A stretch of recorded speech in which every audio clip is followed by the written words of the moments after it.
Assalamualaikum warahmatullahi wabarakatuh. Di balik pintu megah rumah seorang nenek kaya yang sekarat, datanglah seorang gadis muda dari desa, Laras namanya. Ia hanya ingin mencari nafkah untuk menyambung hidup keluarganya. Tak ada niat istimewa, tak ada ambisi untuk mengubah hidup siapapun. Tapi siapa sangka, ketulusannya pelan-pelan menembus dinding dingin rumah itu. Semoga yang sudah like dan subscribe selalu diberi rezeki yang melimpah dan mari kita bersholawat di kolom komentar. Hujan turun pelan di atas genteng rumah reot itu. Air merembes dari atap yang bocor, menetes ke dalam ember plastik tua yang diletakkan Laras di sudut ruang tamu. Laras duduk bersila di lantai tanah yang basah sebagian, menggenggam tangan ibunya yang terbaring lemah di atas dipan kayu. Tubuh ibunya kurus, tinggal tulang dan kulit, napasnya terdengar berat seperti ranting yang nyaris patah. Laras menghapus peluh di dahi ibunya dengan kain lusuh yang tiap helainya sudah lemah. "Bu, sabar ya, nanti Laras cari obat lagi di warung Pak Dul," ucapnya lirih, mencoba terdengar kuat padahal hatinya koyak. Ia sudah terlalu sering berkata begitu, tapi obat tak pernah cukup, dan uang tak pernah ada. Warung pun hanya memberi hutang karena iba, bukan karena percaya. Di luar, adiknya yang baru berusia 10 tahun, Bayu, duduk di serambi sambil menekuri sepatu sekolah yang sudah koyak. Ia tahu besok ulangan, tapi pikirannya tertahan pada kenyataan bahwa mereka mungkin tidak makan malam lagi hari ini. Ayah mereka sudah meninggal 2 tahun lalu karena kecelakaan di ladang, dan sejak itu hidup seakan ikut terkubur bersama tubuh sang kepala keluarga. Setiap pagi, Laras pergi ke sawah tetangga, mencangkul, menanam padi, atau sekadar membantu mengangkut panen, demi beberapa lembar uang ribuan. Tangan halusnya kini kasar dan hitam, tapi ia tidak pernah mengeluh. Ia hanya tahu satu hal, ibu dan adiknya harus hidup, apapun caranya. Sore itu, saat angin menerpa pintu kayu yang mulai rapuh, datanglah seorang pria asing dengan mobil hitam mengkilap. Pemandangan yang terasa seperti adegan mimpi di tengah realitas lumpur dan peluh. Pria itu mengenakan jas rapi, membawa map tebal, dan memperkenalkan dirinya sebagai Pak Dharma, utusan dari seorang nyonya kaya raya di kota. "Saya mencari seseorang untuk merawat beliau. Gajinya sangat besar. Kami butuh orang yang bersedia tinggal penuh waktu. Tidak ada pengalaman medis pun tak masalah. Yang kami cari adalah kesabaran dan hati yang baik," ujar Pak Dharma, memandang Laras dengan sorot mata yang dalam seolah menimbang-nimbang sesuatu yang tak terucap. Laras tak segera menjawab. Hatinya berkecamuk. Tawaran itu terlalu besar untuk kehidupan kecilnya, tapi juga terlalu menggoda untuk dilewatkan. Dengan gaji sebesar itu, ia bisa membeli obat untuk ibunya, membayar uang sekolah Bayu, bahkan memperbaiki atap yang nyaris runtuh. Tapi di sisi lain, itu berarti ia harus meninggalkan mereka. Mereka yang selama ini jadi seluruh dunianya. Malam harinya, Laras duduk di bawah lampu minyak, memandangi wajah ibunya yang tertidur. Bayu terlelap di pelukannya. Hujan telah reda, tapi suara tetesannya masih terdengar dari sela-sela genting. Laras menggigit bibirnya, menahan air mata yang mengambang di pelupuk. Ia membisikkan keputusan pada langit-langit yang kusam. Laras pergi bukan untuk meninggalkan, tapi untuk kembali membawa harapan. Keesokan harinya, Laras pamit kepada ibunya dengan pelukan panjang yang lebih mirip perpisahan daripada sekadar kepergian sementara. Ibunya menggenggam tangannya lemah. "Hati-hati ya, Nak. Dunia kota tak seperti desa ini. Tapi ibu percaya kamu tetap akan jadi anak baik dimanapun kamu berada." Laras tak menjawab, hanya mengangguk sambil menyeka air mata yang tumpah diam-diam. Bayu mengejar mobil saat ia pergi, melambaikan tangan kecilnya yang gemetar karena dingin. "Jangan lama-lama, Mbak," teriaknya. Tapi Laras tak sanggup menjawab. Ia hanya membalas lambaian itu dengan senyuman yang gemetar dan mata yang basah. Dalam dadanya, ada gelombang rindu yang sudah tumbuh bahkan sebelum perpisahan benar-benar terjadi. Mobil melaju melewati jalanan berbatu dan ladang-ladang basah. Di kaca jendela, bayangan Laras tampak sendu. Ia tak tahu kemana hidup akan membawanya setelah ini. Tapi di balik dinding ragu dan takut, ada nyala kecil bernama harapan yang tetap hidup. Ia tak tahu bahwa langkah hari itu akan membawanya bukan hanya pada pekerjaan, tapi pada sebuah kisah yang mengubah takdir. Perjalanan menuju kota terasa seperti mimpi yang tak pernah Laras bayangkan. Sepanjang jalan, ia memandangi hamparan sawah yang kian menjauh, digantikan oleh gedung-gedung tinggi dan jalanan beraspal yang berkilau dalam cahaya sore. Mobil melaju melewati dunia yang asing. Toko-toko besar, lampu lalu lintas yang tak pernah ia sentuh, dan manusia-manusia yang berjalan cepat seolah waktu mereka terlalu mahal untuk sekadar menikmati senja. Hatinya berdebar antara harapan dan ketakutan. Ia menggenggam ujung kerudungnya erat-erat, satu-satunya hal yang membuatnya masih merasa seperti dirinya sendiri. Mobil akhirnya berhenti di depan rumah megah berpagar hitam tinggi. Di balik pagar itu berdiri bangunan 3 lantai dengan jendela kaca besar dan taman yang terlalu rapi untuk terlihat hidup. Begitu pintu dibuka, Laras merasa seakan melangkah ke dunia lain. Bau obat-obatan, parfum mahal, dan pendingin udara bercampur menjadi aroma asing yang menusuk hidung. Tak ada suara ayam atau desir angin seperti di desanya. Hanya keheningan tajam yang membuat telinga terasa kosong. Ia melangkah perlahan, seolah takut kakinya mengotori lantai marmer yang mengilap. Seorang pembantu perempuan menyambutnya dengan senyum kaku. "Nona Laras, mari saya antar ke kamar Nyonya," katanya datar. Tidak ada sambutan hangat, tidak juga rasa ingin tahu. Laras dibawa menyusuri lorong panjang yang dingin dan remang, melewati potret-potret tua berbingkai emas, yang seakan mengawasi setiap langkahnya. Setiap detik, dadanya makin sesak oleh pertanyaan. Apakah ia benar-benar milik tempat ini? Di ujung lorong, pintu besar berwarna krem dibuka perlahan. Di dalamnya, Laras melihat seorang wanita tua terbaring di atas ranjang besar dengan sprei putih bersih. Nenek Ratna, begitu mereka menyebutnya, tampak rapuh namun masih menyimpan aura kekuasaan di wajahnya. Rambutnya tipis, pipinya cekung, dan selang oksigen menempel di hidungnya. Ia membuka mata perlahan saat Laras masuk, menatap tajam seperti menilai harga sebuah barang. Tatapan itu dingin, tanpa rasa, nyaris seperti melihat benda mati. Tak ada sapaan, tak ada senyum. Laras hanya tersenyum kecil dan mendekat dengan perlahan, seperti mendekati seekor burung yang bisa terbang kapan saja. "Selamat sore, Eyang," bisiknya lembut. Nenek Ratna mengerjapkan mata pelan, lalu memalingkan wajahnya ke arah jendela. Diam, hampa. Tapi Laras tak mundur. Ia hanya duduk di kursi dekat ranjang dan menggenggam tangan keriput itu. Tangan yang terasa dingin, nyaris tanpa kehidupan. Ia tak tahu kenapa, tapi air mata menggenang di matanya saat itu juga.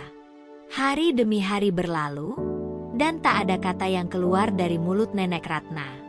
Laras merawatnya dengan hati-hati, membersihkan tubuhnya dengan air hangat, menyuapinya bubur, menyisir rambutnya yang tipis seperti benang. Bahkan saat Nenek Ratna meludah atau membuang muka, Laras tetap sabar. Ia berbicara meski tak dibalas, bercerita tentang ladang, hujan, dan Bayu yang suka menangkap belalang di sawah. Ia menyanyi lirih lagu masa kecil, bukan karena diperintah, tapi karena hatinya tak tahan melihat seseorang menghabiskan hari-harinya dalam kesunyian yang begitu dalam. Para pembantu di rumah itu memandang Laras dengan heran. Mereka sudah terbiasa dengan perawat yang datang dan pergi, semuanya menyerah pada sikap dingin Nenek Ratna. Tapi Laras berbeda. Ia tidak hanya merawat tubuh, tapi juga mencoba menyentuh jiwa yang telah lama membeku. Mereka mulai berbisik-bisik, bertanya-tanya, bahkan curiga. Apalagi ketika Adrian, anak angkat Nenek Ratna, pulang dari luar negeri dan menyaksikan betapa terlalu baik gadis desa itu memperlakukan ibunya. Adrian, pria mapan berusia 30-an, tidak pernah terlalu dekat dengan sang ibu. Hubungan mereka dingin dan formal, dipenuhi jarak dan bayangan masa lalu. Ketika ia melihat Laras dengan sabar menyuapi Nenek Ratna sambil tersenyum, hatinya justru dipenuhi curiga. Gadis seperti itu pasti punya maksud, gumamnya pada Pak Dharma. Ia memerintahkan pemasangan CCTV di kamar Nenek Ratna. "Aku ingin tahu siapa dia sebenarnya," ujarnya dengan nada tajam. Laras tidak diberitahu tentang kamera itu. Sementara itu, Laras mulai terbiasa dengan rutinitas. Ia bangun sebelum fajar, menyiapkan air hangat, membaca doa-doa kecil di sudut kamar, lalu mulai merawat Nenek Ratna seperti merawat ibunya sendiri.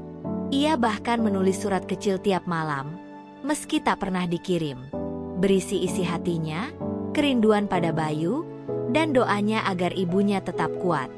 Setiap malam, ia menangis dalam diam, hanya sebentar, sebelum akhirnya tersenyum dan berbisik pada dirinya sendiri. "Aku di sini untuk mereka, untuk cinta." Suatu malam, saat menyelimuti tubuh Nenek Ratna yang menggigil, Laras melihat sang nenek menatapnya lebih lama dari biasanya. Tatapan itu tak lagi tajam, tapi juga belum hangat. Seperti seseorang yang mulai mengenali cahaya setelah lama hidup dalam kegelapan. Laras membalas dengan senyum kecil dan membetulkan selimut. "Semoga mimpi eyang indah malam ini," bisiknya pelan. Dan malam itu juga, kamera tersembunyi di sudut ruangan merekam sesuatu yang tak pernah dibayangkan Adrian. Momen yang bukan hanya membungkam prasangka, tapi akan mulai mengubah segalanya. Adrian duduk di ruang kerja, ditemani secangkir kopi hitam yang sudah dingin sejak 1 jam lalu. Di hadapannya, layar monitor menampilkan rekaman dari kamera tersembunyi di kamar ibunya.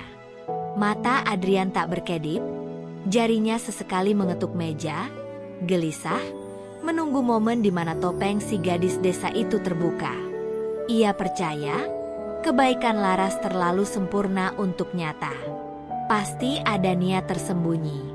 Semua orang punya motif. Dan di rumah sebesar ini, motif biasanya berhubungan dengan warisan. Namun yang muncul di layar bukanlah kebohongan atau kelalaian.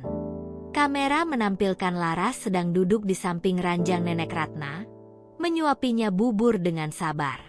Ia menyeka tumpahan di bibir sang nenek dengan kain lembut, lalu menepuk pelan tangan yang keriput itu, seolah merawat sesuatu yang sangat berharga. Wajahnya lelah, namun senyumnya tak pernah surut.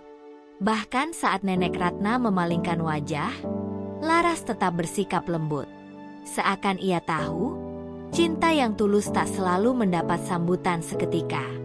Adrian menggigit bibirnya, perasaan asing mulai merambat ke dadanya. Malam berikutnya, ia menonton lagi. Dalam rekaman itu, Laras sedang duduk membaca buku dengan suara pelan. Bukan buku mewah atau novel mahal. Hanya sebuah buku cerita anak-anak dari perpustakaan tua rumah itu. Laras membacanya dengan intonasi ceria, dan meski Nenek Ratna tak membalas sepatah kata pun, mata tuanya menatap Laras lebih lama dari biasanya. Ada sesuatu yang mulai mencair. Sesuatu yang bahkan Adrian sendiri belum pernah lihat. Hari demi hari, Adrian mulai tak bisa menghentikan kebiasaannya menonton rekaman-rekaman itu. Ia menyaksikan Laras mengusap dahi ibunya yang demam, memijit kakinya di malam hari, bahkan memandikan tubuh renta itu dengan penuh hormat. Kadang, Laras menyanyi sambil tersenyum. Lagu-lagu dari kampung yang ia nyanyikan lirih, seolah membawa secercah kehidupan ke dalam kamar yang telah lama mati rasa. Dan ketika malam datang, kamera merekam Laras duduk di lantai, menggenggam tangan ibunya yang tertidur, sembari berdoa dengan air mata yang jatuh perlahan. Suatu malam, Laras tertangkap kamera sedang berbicara pelan, bukan pada siapapun, tapi seperti pada dirinya sendiri. Kalau Eyang bisa mendengar, Laras sayang Eyang. Laras tahu Eyang pernah terluka. Tapi Laras di sini bukan untuk menyakiti, hanya untuk menemani. Kata-kata itu diucapkan dengan suara gemetar, penuh ketulusan, dan ditutup dengan ciuman ringan di dahi sang nenek. Adrian, yang menonton dari layar, hanya bisa terdiam. Tak ada kepura-puraan di sana. Tak ada akting. Hanya hati yang bicara. Keesokan harinya, Adrian berjalan ke kamar ibunya tanpa suara. Dari celah pintu, ia melihat Laras sedang membacakan puisi sambil memijat kaki ibunya. Ia tidak mengetuk, tidak menyapa. Ia hanya berdiri diam, memperhatikan dari jauh. Dalam hatinya, muncul rasa bersalah yang tak bisa dijelaskan. Ia menyadari bahwa selama ini, ibunya bukan hanya kesepian, tapi juga terkunci dalam ruang tak terlihat yang dibangun dari luka masa lalu. Dan Laras, gadis asing dari desa, entah bagaimana, telah menemukan kuncinya. Di antara para pembantu, gosip mulai beredar. Gadis itu pasti ingin mengambil hati Nyonya, kata salah satu dengan sinis. Tapi yang lain mulai ragu. Mereka juga telah menyaksikan sendiri betapa tulusnya Laras. Bahkan Pak Dharma, yang awalnya hanya menganggap Laras sebagai pelamar biasa, kini memandangnya dengan hormat. Mungkin, dia benar-benar berbeda. Gumamnya suatu pagi saat melihat Laras menyelimuti Nenek Ratna sambil membisikkan doa. Hari itu, saat Laras membawakan sup ayam buatan tangannya sendiri, Nenek Ratna mengangkat tangan lemah dan menyentuh jemari Laras. Itu pertama kalinya ia menunjukkan reaksi tanpa paksaan. Laras tertegun, hampir tak percaya. Air matanya mengalir begitu saja. "Terima kasih, Eyang," bisiknya. Dan untuk pertama kalinya, Nenek Ratna tak menolak panggilan itu. Ia bahkan mengangguk pelan, seperti menerima sesuatu yang telah lama ditolaknya. Adrian menonton kejadian itu dari layar, namun kali ini tidak dengan curiga. Ada senyum kecil yang muncul di wajahnya, meski di matanya ada genangan yang tak sempat jatuh. Ia menyadari, selama ini ia tak benar-benar mengenal ibunya, tak pernah berusaha memahami kesepian yang menyelimuti wanita itu sejak kehilangan anak kandungnya. Laras, dengan segala kesederhanaannya, telah menyentuh luka yang tak bisa disembuhkan dengan uang atau rumah besar. Malam itu, Adrian mematikan layar CCTV untuk pertama kalinya. Ia berdiri di depan jendela, menatap langit kota yang kelam. Dalam hatinya, ia tahu, kebaikan tak selalu datang dari mereka yang berpendidikan tinggi atau berasal dari kota. Kadang, ia datang dari tempat terpencil, dari hati yang ditempa oleh penderitaan, tapi tak pernah kehilangan cahaya. Dan sementara itu, di kamar yang sepi, Laras menyelimuti Nenek Ratna dengan tangan gemetar, tak tahu bahwa kasih tulusnya telah menyentuh lebih dari satu hati, dan mengubah arah takdir yang selama ini tertutup rapat. Hari itu, hujan turun deras membasahi jendela kamar Nenek Ratna. Suara gemericik air mengisi keheningan, menyatu dengan dengus napas sang nenek yang kini tak lagi terdengar terengah. Ia tampak lebih tenang, meski tubuhnya masih lemah. Laras duduk di samping tempat tidur seperti biasa, merapikan hijabnya sebelum ia bekerja. Tapi hari ini berbeda. Saat Laras meletakkan sisir, Nenek Ratna menggerakkan bibirnya pelan. "Kamu mirip." Suaranya serak, nyaris tak terdengar, tapi cukup untuk membuat Laras membeku. Mirip siapa, Eyang?" tanya Laras perlahan, tidak ingin mendesak, tapi juga tidak ingin kehilangan momen langka ini. Nenek Ratna tak langsung menjawab. Ia hanya menatap Laras lama, seolah mencari kepingan wajah dari masa lalu yang pernah ia buang jauh-jauh. Matanya berkaca-kaca, namun tak satupun air mata jatuh. "Anak perempuanku," bisiknya akhirnya. Suara yang hampir hancur itu menembus dada Laras seperti panah halus yang merobek sunyi. Laras terdiam. Ia tidak tahu bahwa Nenek Ratna pernah memiliki anak perempuan. Tidak ada satupun di rumah itu yang pernah menyebutkannya. Yang ia tahu, hanya Adrian, anak angkat yang sibuk dengan bisnis dan hidupnya sendiri. Laras menggenggam tangan tua itu pelan. "Apa? Eyang ingin bercerita?" tanyanya pelan. Nenek Ratna hanya menutup mata, napasnya berat. Tapi sejak hari itu, Laras tahu, di balik dinding bisu itu, ada luka lama yang masih menganga. Hari-hari berikutnya, Nenek Ratna mulai sedikit berubah. Ia tak lagi memalingkan wajah setiap kali Laras berbicara. Kadang ia mengangguk, kadang matanya berkaca. Suatu malam, saat Laras menggantikan selimutnya, Nenek Ratna tiba-tiba berkata, "Dulu, aku terlalu keras padanya. Aku pikir aku bisa mengatur hidupnya. Tapi dia pergi. Dan aku kehilangan segalanya." Laras berhenti bergerak. Kalimat itu bukan sekadar curahan hati, tapi juga pengakuan dari jiwa yang selama ini tertutup. Keesokan harinya, Adrian duduk bersama Laras di ruang makan untuk pertama kalinya. Canggung, tapi penuh rasa ingin tahu. "Ibu pernah punya anak perempuan," katanya pelan, menatap piring kosong. "Namanya Maya. Dia pergi saat aku masih remaja, karena ibu tak setuju dengan pilihan hidupnya." Laras mendengarkan dengan seksama, hatinya terenyuh. "Apa dia pernah kembali?" tanya Laras. Adrian menggeleng pelan. "Tidak." Dan setelah itu, ibu berubah. Semakin dingin, semakin jauh dari siapapun. Dalam sekejap, Laras merasa seolah ia sedang mengobati dua luka. Luka fisik Nenek Ratna, dan luka batin dari kehilangan yang tak pernah sembuh. Ia mulai memahami mengapa nenek itu begitu tertutup dan keras. Ia sedang menebus sesuatu, meski caranya salah. Laras tidak bisa membayangkan bagaimana rasanya hidup bertahun-tahun dengan penyesalan. Ia sendiri selalu takut kehilangan ibunya.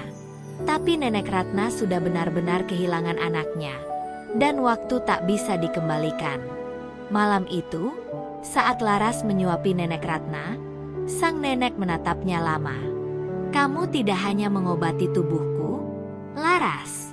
Kamu membuat hatiku ingat caranya berdetak lagi." Kalimat itu membuat Laras tak kuasa menahan air mata. Ia tahu, bukan dirinya yang disayangi Nenek Ratna, tapi bayangan Maya yang ia bawa dalam wajah dan caranya mencintai. Namun ia tak keberatan. Karena kasih yang tulus, tak pernah berharap imbalan. Di pojok rumah besar itu, Laras menulis surat untuk ibunya di desa. Isinya panjang, penuh cerita tentang hari-hari yang berat namun indah. Ia ingin pulang. Ia rindu. Tapi ia juga tahu, masih ada jiwa lain yang membutuhkan pelukan yang tak pernah ia terima. Dan selama ia bisa memberikan kasih itu, Laras memilih untuk bertahan. Sementara itu, para pembantu mulai memandang Laras dengan hormat. Tak ada lagi sindiran atau bisik-bisik curiga. Mereka melihat sendiri bagaimana Nenek Ratna kini membuka diri, meski hanya sedikit demi sedikit. Dan mereka tahu, semua itu karena Laras. Bahkan Pak Dharma, yang biasanya dingin dan kaku, pernah berkata dengan suara pelan, "Mungkin rumah ini akhirnya menemukan cahaya." Pada suatu sore yang sunyi, Laras duduk di dekat ranjang sambil menggenggam tangan Nenek Ratna. "Eyang, kalau Maya masih ada dan mendengar ini, dia pasti akan memaafkan," katanya pelan. Nenek Ratna terisak, dan untuk pertama kalinya sejak Laras datang, ia menangis. Tertahan, gemetar, dan penuh penyesalan. Laras hanya mendekapnya, seperti anak memeluk ibunya. Dalam momen itu, mereka bukan lagi majikan dan perawat. Mereka adalah dua jiwa yang sama-sama terluka, dan akhirnya saling menemukan. Angin sore berhembus pelan melalui jendela besar di ruang tamu yang kini lebih sering terbuka. Aroma bunga Kamboja dari taman belakang membawa ketenangan yang baru. Rumah itu, yang dulu dingin dan sepi, kini sesekali terdengar tawa pelan Laras saat bercengkerama dengan Nenek Ratna. Tapi meski suasana menghangat, ada badai kecil yang tengah tumbuh diam-diam dalam hati Adrian. Ia duduk di ruang kerja, memandangi berkas legal dengan nama ibunya tertulis di atasnya.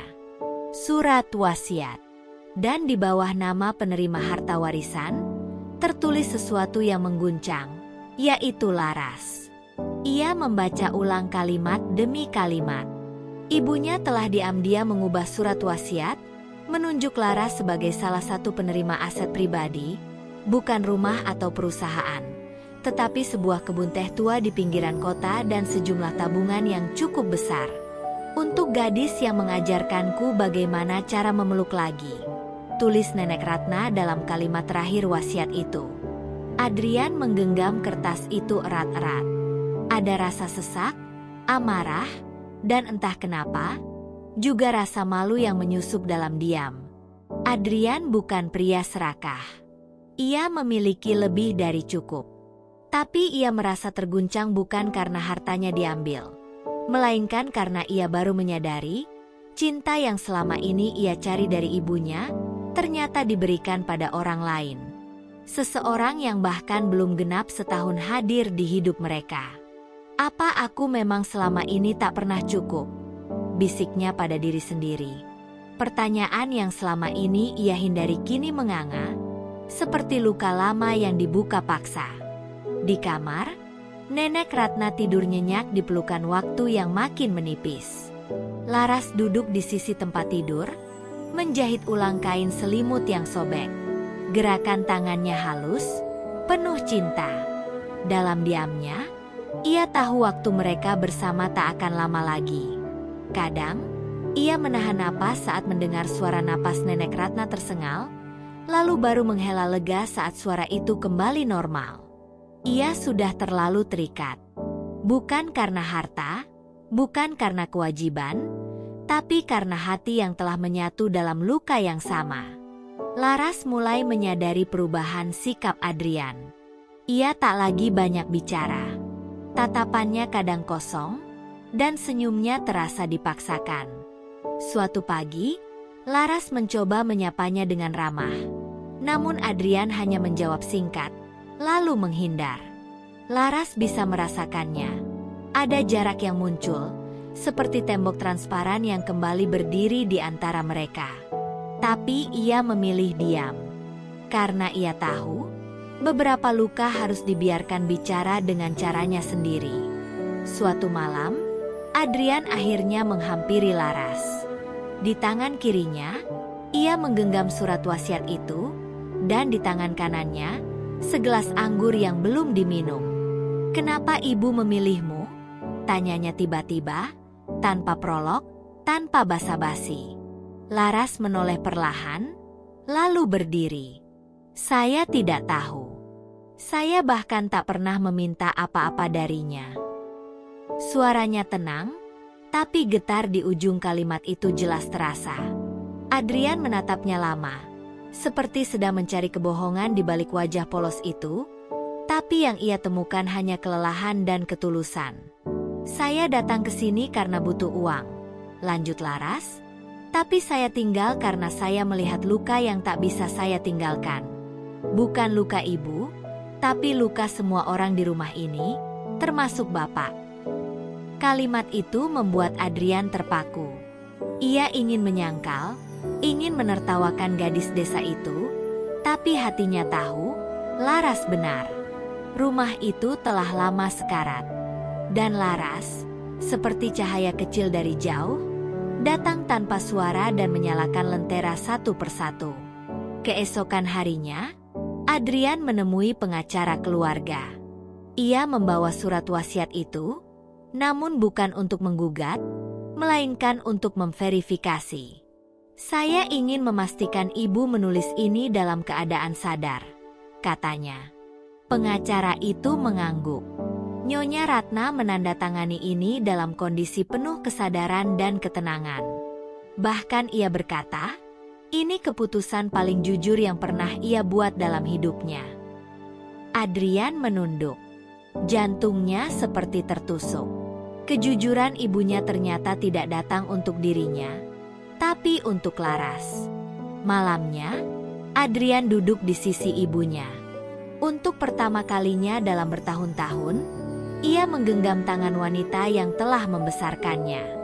"Ibu, kenapa tidak pernah bicara padaku?" bisiknya. Nenek Ratna membuka mata perlahan dan tersenyum lemah. "Kamu selalu terlihat kuat, Adrian. Tapi Laras, dia mengajarkanku bahwa bahkan yang kuat pun butuh dipeluk."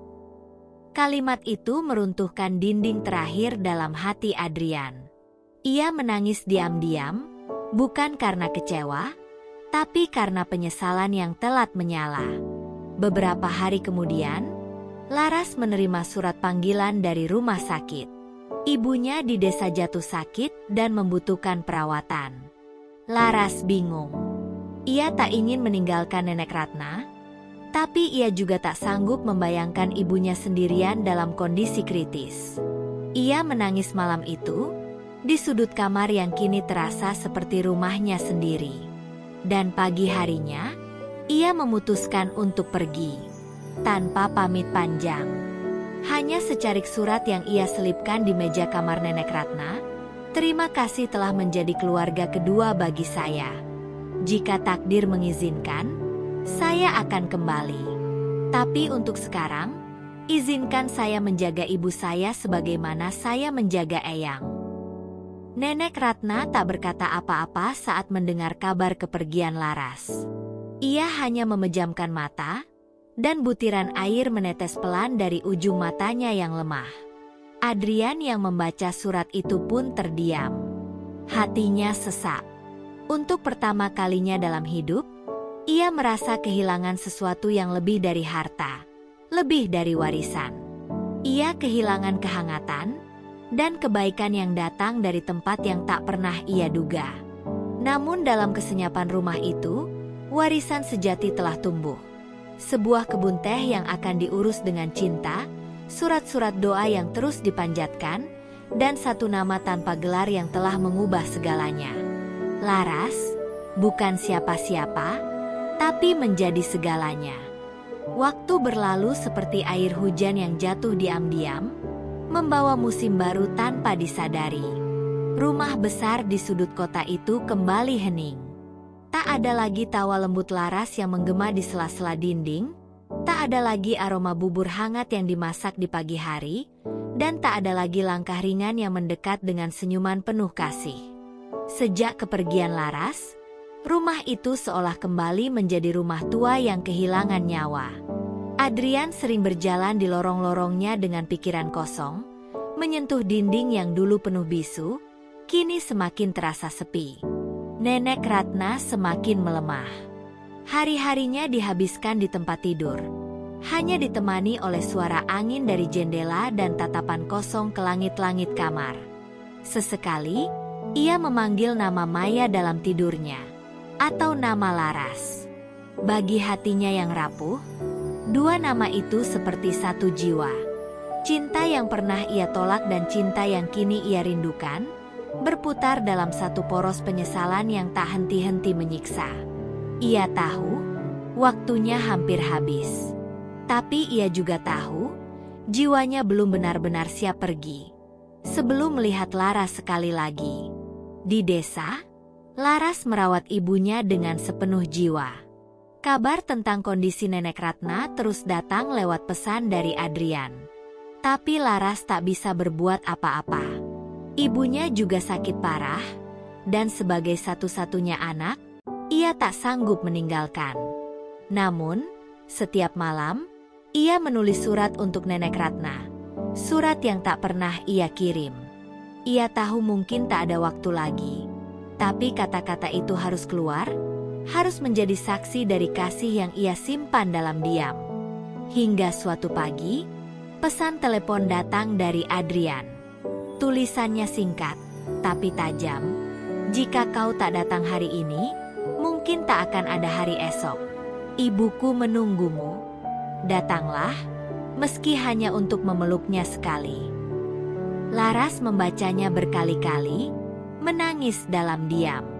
Ibunya di desa sudah membaik, cukup kuat untuk ditinggalkan sementara. Maka dengan restu dan doa, Laras berangkat. Dengan langkah tergesa, membawa harap bahwa waktu belum habis sepenuhnya. Saat Laras tiba di rumah itu, hujan baru saja reda. Udara terasa lebih dingin dari biasanya. Ia disambut Pak Dharma yang langsung menunduk haru. Beliau sudah menunggu sejak subuh, katanya pelan. Laras tak menyahut.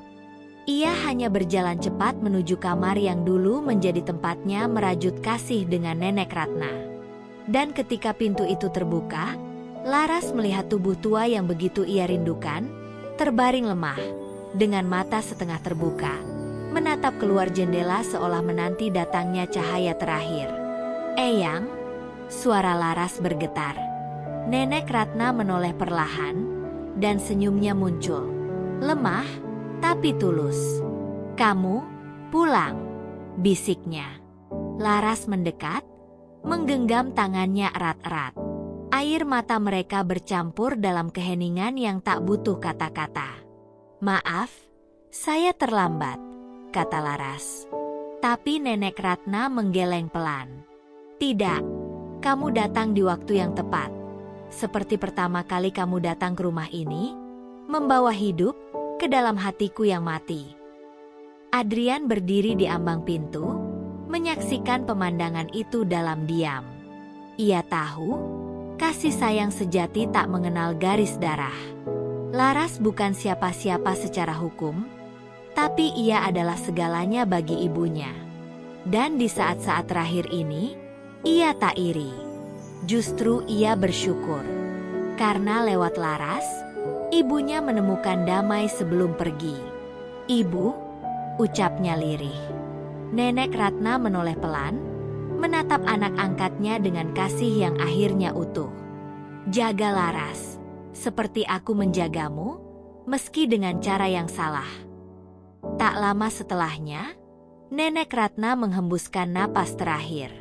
Dalam dekapan Laras, dengan tangan Adrian menggenggam tangannya, ia pergi dengan senyum. Seolah seluruh beban dan luka telah dilepaskan, dan jiwanya bebas melayang bersama doa-doa yang mengiringinya. Tak ada tangis histeris, hanya isakan pelan dan doa yang mengalir tulus dari hati mereka yang mencintainya tanpa syarat. Pemakaman berlangsung sederhana namun penuh haru.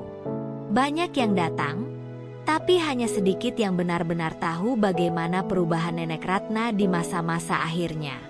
Di antara para tamu, Adrian berdiri dengan tenang, dan Laras di sampingnya. Mereka berdua membawa warisan yang tak bisa diwariskan secara hukum. Warisan tentang cinta yang sembuh, luka yang pulih, dan jiwa yang menemukan jalannya pulang. Beberapa minggu kemudian, Adrian mengajak Laras ke kebun teh yang diwariskan padanya. Tempat itu tenang, sejuk, dan hijau. "Ini milikmu sekarang," katanya. Laras menggeleng. "Saya tidak butuh harta, Pak. Saya hanya ingin dikenang sebagai seseorang yang pernah mencintai, bukan memiliki." Adrian tersenyum. "Justru karena itu, kamu pantas memilikinya." Mereka berdiri dalam diam, menatap hamparan hijau yang tenang.